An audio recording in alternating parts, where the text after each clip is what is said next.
IBPS RRB clerk exam రాసిన క్యాండిడేట్స్కి ఒక ముఖ్యమైన అప్డేట్ వచ్చింది. ఐబీపీఎస్ ఇప్పుడు కొన్ని క్యాండిడేట్స్కి ఈమెయిల్ పంపుతుంది. ఎందుకంటే ఎగ్జామ్ సమయంలో అన్ఫేర్ మీన్స్ సస్పీషియస్ యాక్టివిటీ జరిగిందని అనుమానం ఉన్న వారికి ముందుగానే సోకాజ్ నోటీస్ ఇచ్చారు. ఆ నోటీస్కి క్యాండిడేట్స్ ఎక్స్ప్లెనేషన్ ఇచ్చారు. ఇప్పుడు ఐబీపీఎస్ ఆ ఎక్స్ప్లెనేషన్ని రివ్యూ చేసి ఫైనల్ డెసిషన్ తీసుకుంది. ఆ డెసిషన్ని రిజిస్టర్ ఈమెయిల్ ఐడికి పంపిస్తున్నారు. ఆ ఈమెయిల్లో మీ క్యాండిడేచర్ వ్యాలిడ్గా ఉందా లేక క్యాన్సిల్ అయ్యిందా అనే ఇన్ఫర్మేషన్ ఉంటుంది. కొందరికి ఫ్యూచర్ ఎగ్జామ్స్ కూడా రిస్ట్రిక్షన్స్ కూడా ఉండొచ్చు. కాబట్టి ఆర్ఆర్బీ క్లర్క్ ఎగ్జామ్ రాసిన క్యాండిడేట్స్ వెంటనే తన ఈమెయిల్ని చెక్ చేయండి. ఇన్బాక్స్లో లేకపోతే స్కామ్ ఫోల్డర్లో కూడా ఉండొచ్చు.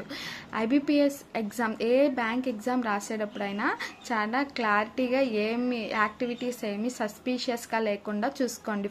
ఫ్యూచర్ ఎగ్జామ్స్లో కూడా ఇలాంటి బ్యాంకింగ్ జాబ్స్ అప్డేట్స్ కోసం మన ఛానల్ని సబ్స్క్రైబ్ చేసుకోండి.